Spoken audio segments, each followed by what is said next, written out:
ça sera la nomination du Premier ministre en République démocratique du Congo. Plus d'un Congolais se pose la question, à quoi ressemble la tête justement de ces citoyens congolais? Quand on parle de tête, on voit la forme, mais également le fond de sa tête.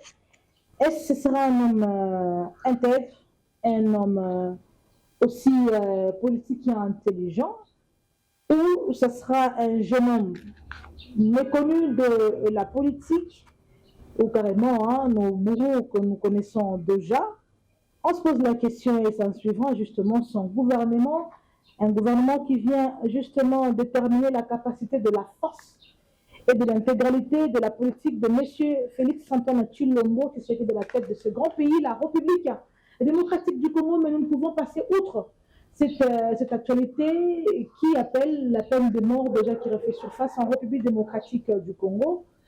Comment la population le reçoit? Comment est-ce que les politiques, le choix le reçoit? Nous recevons bien un consulting pour vous, le reçoit Denis Belessi, le seul opposant de Félix Antoine Tshilombo Tshisekedi.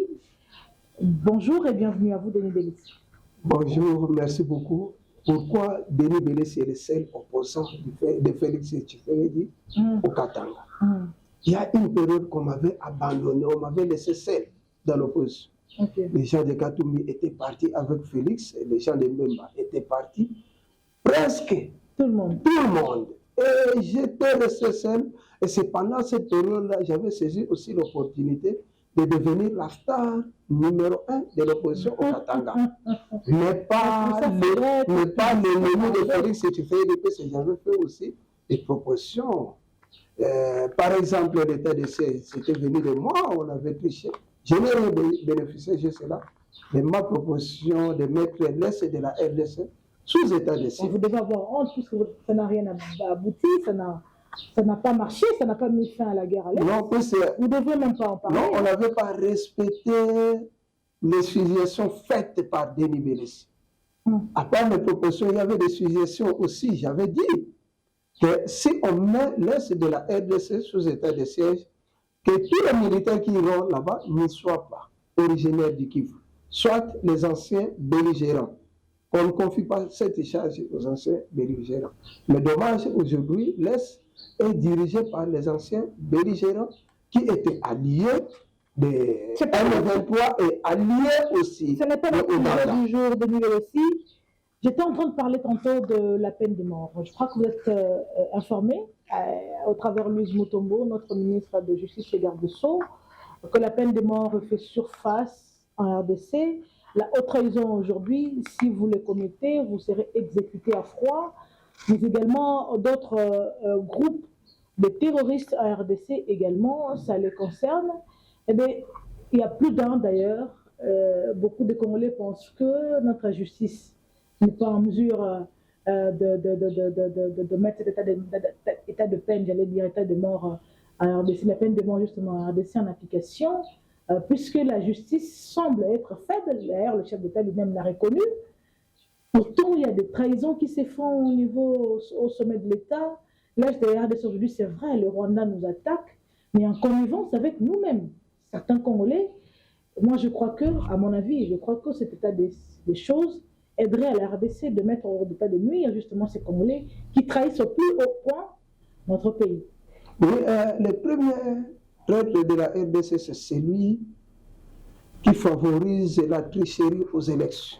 On a débloqué une grosse somme de 1,5 milliard, mais il ne parvient pas à organiser bien les élections. Le plus grand traître, c'est celui qui accepte d'accéder dans une fonction étatique sous une façon de corruption, malhonnêtement. C'est celui-là qu'on doit d'abord pendre. Devenir par exemple un président de la République après la tricherie aux élections. Celui-là mérite vraiment la pendaison. Je ne suis pas contre la peine de mort, mais je vois l'état de mon pays. Et c'est même aux États-Unis d'Amérique, les traîtres militaires, on les pend. On les pend et on les tue en public parce qu'ils avaient trahi le pays. La trahison, de préférence, vivent avec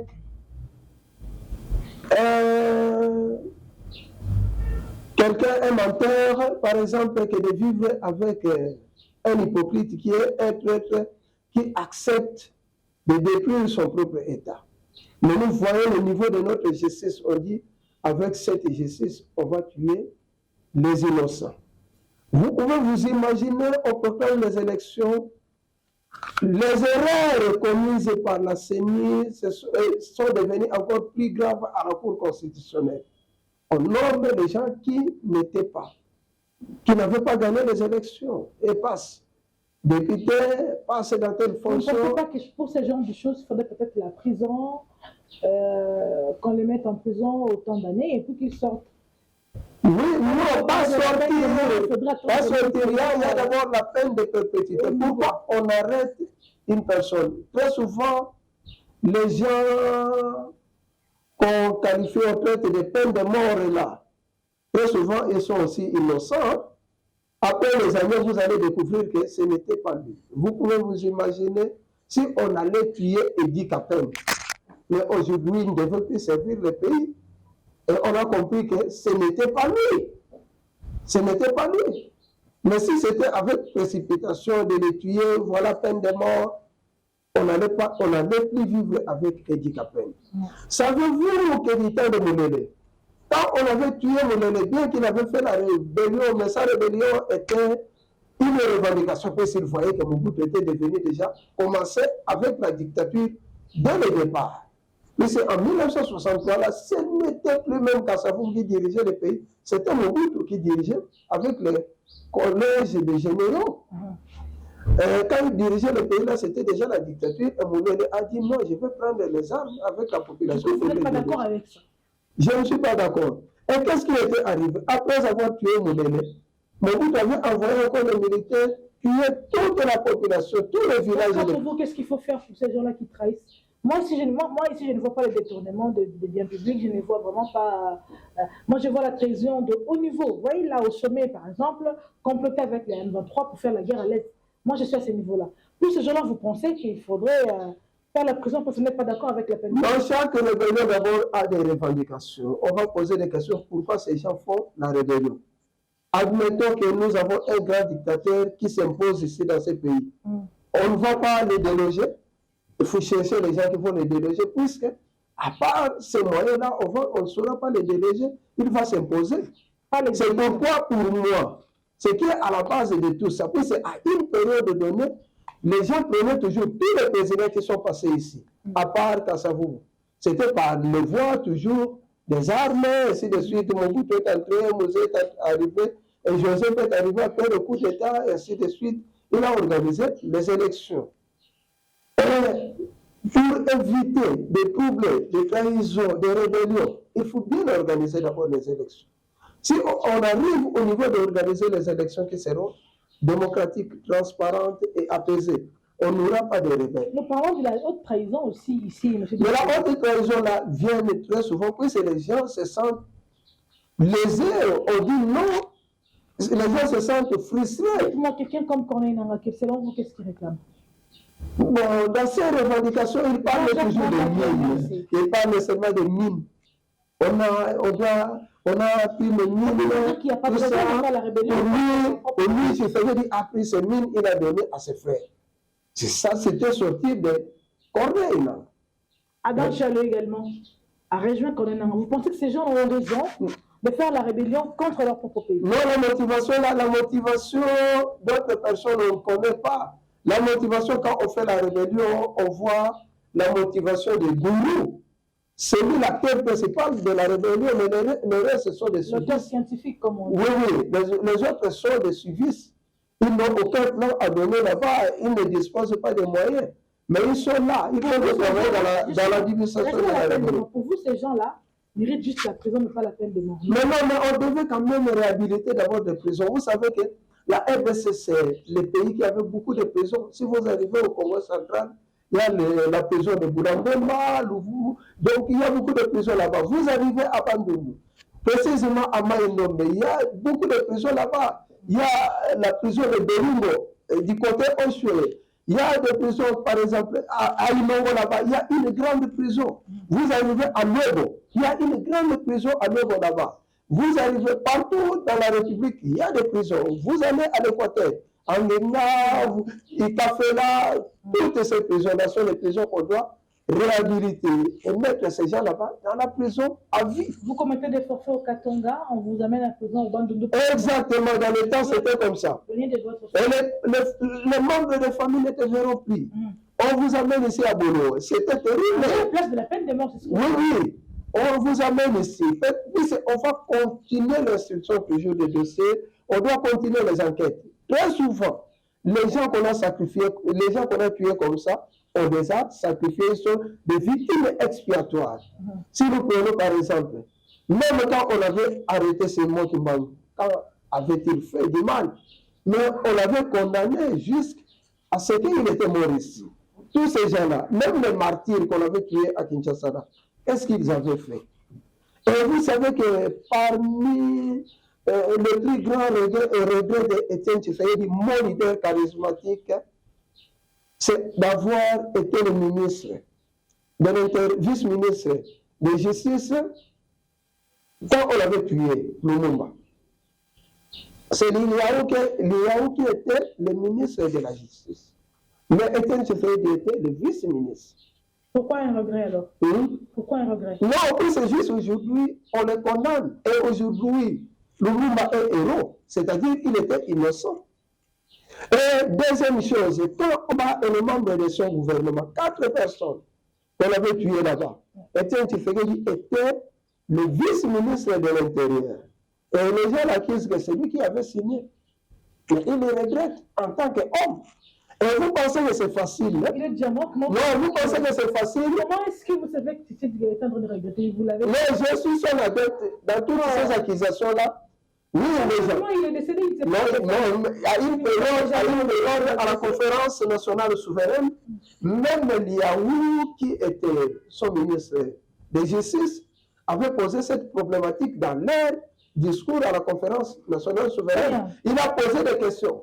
Mais c'est Mobutu, dites-nous qui a tué Mamba, qui a tué Pierre Mounele, qui a tué tel. Très bien, Denis Belessi. On va avancer. Le deuxième sujet pour nous ici, c'est la sortie justement du gouvernement. Vous êtes de la Mouka avec Martin Fayulu Madidi. Moi, je me demande, j'ai l'impression que vous allez encore perdre 5 ans de vie politique comme ça. Parce qu'étant dans l'opposition, je ne vous vois pas vous faire entrer dans le gouvernement, dans le nouveau gouvernement qui va sortir. D'abord, d'après vous, avant d'en arriver là, quelle tête proposerez-vous pour un Premier ministre? Où on est là, dans la Constitution, on nous appelle Denis Belessi est Premier ministre. Par où allez-vous commencer? Je vous ai posé là-dedans 3 questions. Ouais. Vous êtes en train de perdre 5 ans de vie politique comme ça parce que vous êtes dans l'opposition. Vous êtes allié à personne, vous êtes égoïste, égocentrique contre vous-même. Deuxièmement, j'ai dit, aujourd'hui, Denis Belessi, Premier ministre, par où allez-vous commencer? Commencez par la première, chuter par la deuxième question. Denis Belessi, Premier ministre. Voilà, vous commencez par la deuxième. Denis Belessi servir son pays. Oui, toute personne, même le président Martin Fayulu tel qu'il est là, son souci c'est de servir ce pays, oui, de faire avancer ce pays. Il doit apprendre à faire des concessions, Denis Belessi. Oui. Dans la politique, ce n'est pas exclu. Mais toutes les propositions faites à mon président Martin Fayulu, il n'a pas rejeté totalement, mais il voulait que ça soit en rapport avec les textes et les lois de notre pays. Et quand on avait proposé, savez-vous qu'en 2018, il y avait quand même des pourparlers entre Kabila aussi et Fayulu. Mais Fayulu ne pouvait pas accepter puisqu'il ne voulait pas, il a gagné les élections et aller vers Kabila, mais il a accepté de causer avec Kabila dans un terrain neutre, sauf à Kingakati. C'est là où il y avait des problèmes. Mais vous ne pensez pas que c'est une erreur? Oui, on avait proposé aussi. Vous ne pensez pas qu'il a commis une erreur? Non, c'est pas... Parce qu'il faut servir son pays à l'intérieur, pas à l'extérieur. Non, on était dans le pourparlers, on voulait que ça soit dans un terrain neutre pour la dignité de Kabila et de Martin Fayulu aussi. Mais Kabila a voulu que ça soit... Dignité ou sécurité? Oui, sécurité et la dignité aussi. Parce que Kabila craignait qu'on demandait à Kabila d'aller en exil et laisser à Fayulu le terrain. Qui le lui demande? Oui, il y avait des arrangements. Qui le lui demande? Non, nous sommes dans la politique, il y avait des arrangements.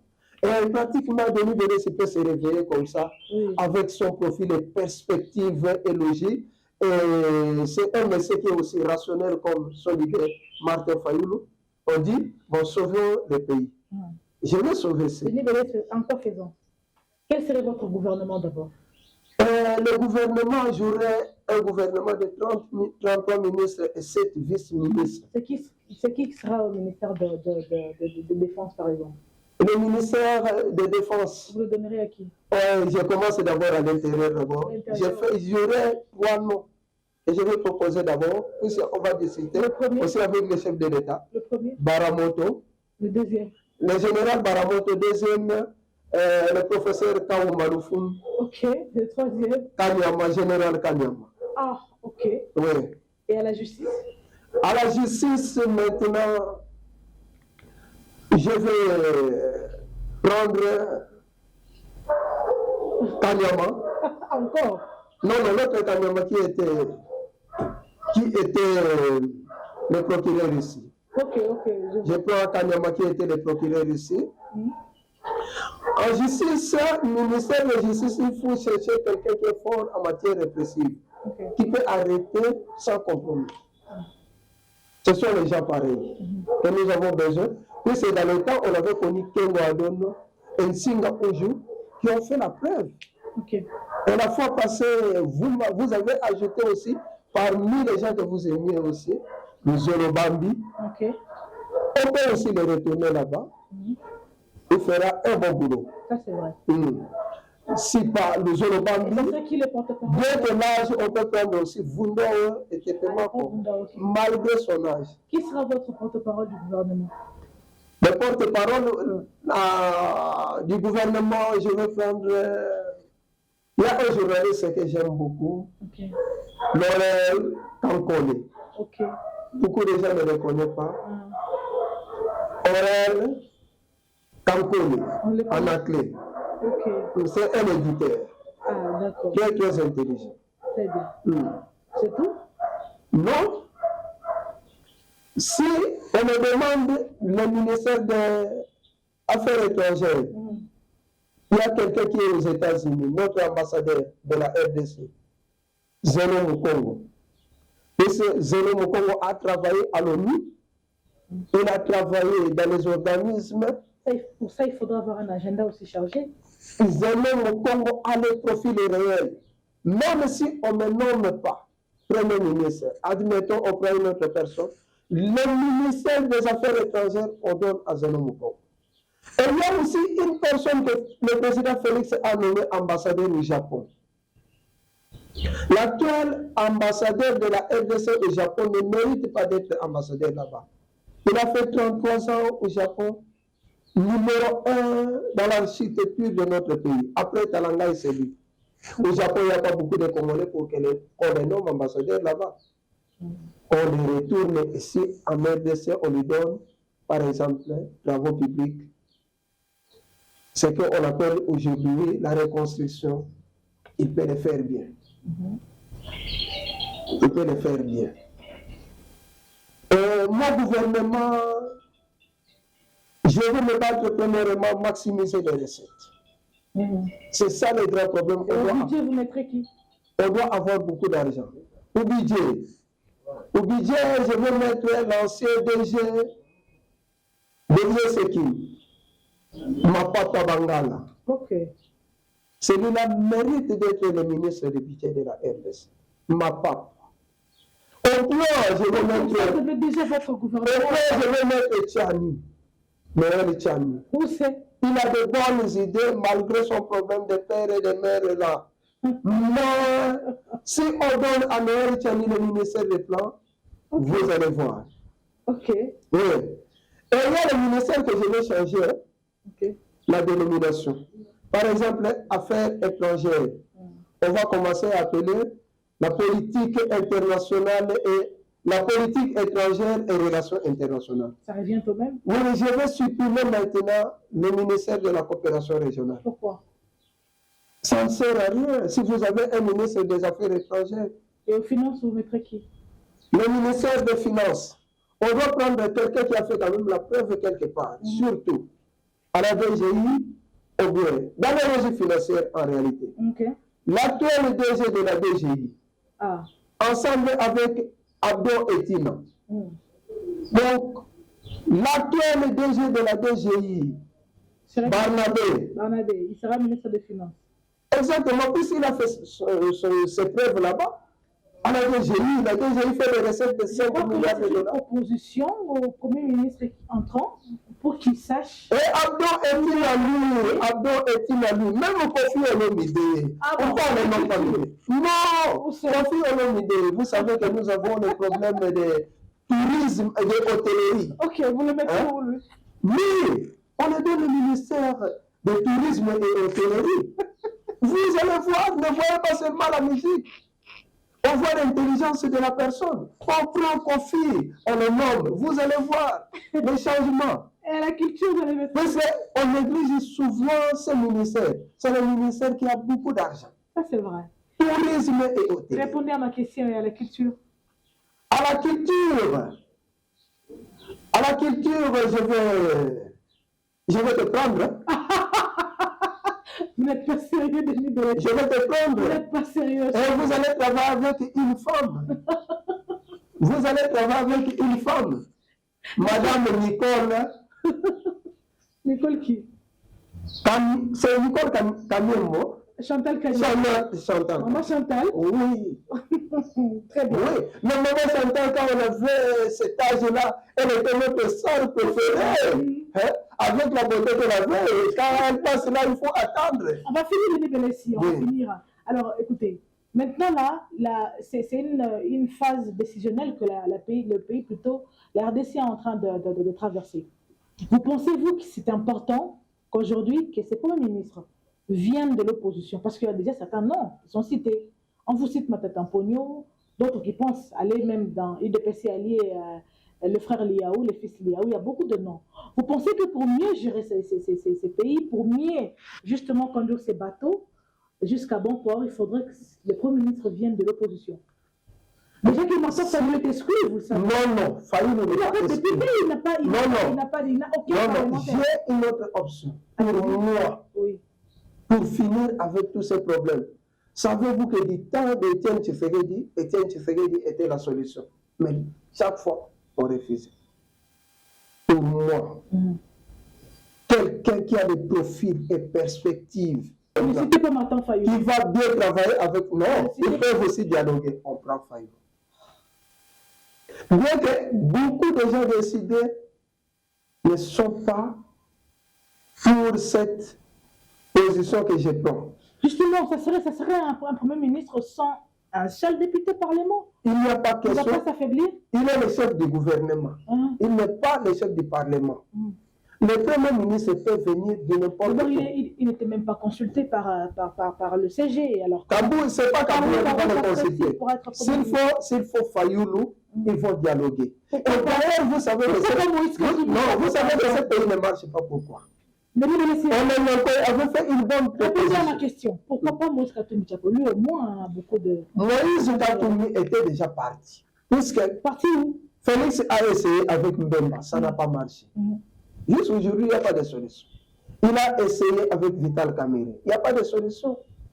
Il a essayé avec le Bati et les autres. On revient avec... Et la seule personne qui... Ou bien Adolphe Mouzito alors? Adolphe Mouzito, non, lui, il a déjà été Premier ministre. Il ne peut plus revenir, c'est ça? Il peut revenir, mais non, mais pour le moment, la personne qu'on doit prendre doit être le père de foule. Augustin Matata. Le père de foule. Non. Vous pensez que le foule là va faire quoi avec? Non. Nous voulons un technocrate, une tête qui réfléchit, qui pour nous amener justement là où il n'a pas une tête. Pas quelqu'un de fou. Non. Adolphe Mouzito était un premier ministre qui était empêché, savez-vous? Empêché par quoi? Par Kabila. Il y avait un gouvernement parallèle. Puis c'est quand on nomme un premier ministre. Savez-vous que depuis 2006, le Congo n'a jamais connu un premier ministre? Ce sont des figurants. Tous les premiers ministres qui passent ici, ce sont des figurants. Ils sont empêchés ici par la famille biologique du chef de l'État. c'est la famille politique du chef de l'État qui l'empêche.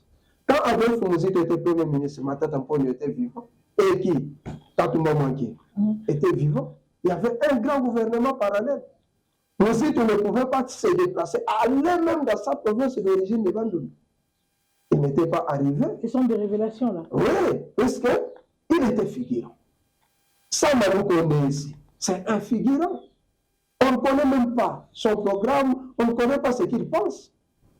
Ah bon? Oui, Matata Mponyo est venu avec le programme, on dit. Mais Kabila lui-même, dans sa sincérité, il a réagi du temps de Matata Mponyo. Il a dit à Matata, tu me parles de la bancarisation, tu parles de maximisation des recettes, tu parles des chiffres, mais le niveau de vie des gens ne s'améliore pas. Pourquoi? Puisque PPRD pensait qu'en ne tentant pas nous, et prendre la primature, ça va marcher. Mais c'était devenu des détournements. Le Premier ministre doit avoir un caractéristique. Vous voyez que Ouagadougou, quand il était Premier ministre, on l'appelait l'homme de la rigueur. On doit quand même avoir peur de lui. Du fait que Kagame avait peur de Fayoulou, Kabila avait peur de Fayoulou pour que Fayoulou ne passe pas président. Ils avaient peur de lui. Et je crois, avec l'attitude de Félix, si Fayoulou est Premier ministre, on va sauver ce pays. On quitte cette délinquance politique. La résilience politique, on doit quitter ça.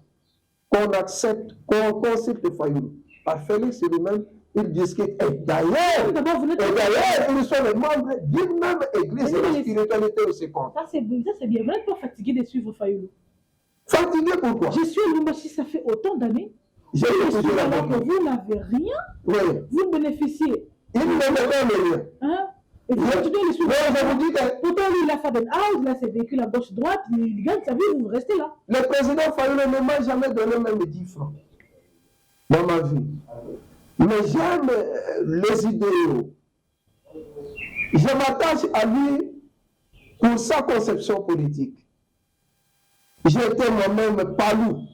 J'étais d'abord IDPS, j'étais palou. Ah bon? Autant d'années, même ici à Lubumbashi, j'étais palou. Et en quittant palou, je suis allé à SID. Et j'ai vu en Fayoulou un homme exceptionnel dans sa façon. Il n'accepte pas facilement. Un leader concret. Et d'ailleurs, Kagame avait témoigné. Il a dit, en Afrique maintenant, nous avons quelqu'un. On lui propose le tapis rouge, il le refuse. On lui propose des millions de dollars, il le refuse. Tout ça, puisqu'il ne veut pas qu'il soit esclave de Kabila. Denis Belé, Sylvain Consulting vous dit merci. C'est à moi de vous remercier. À très bientôt. Merci.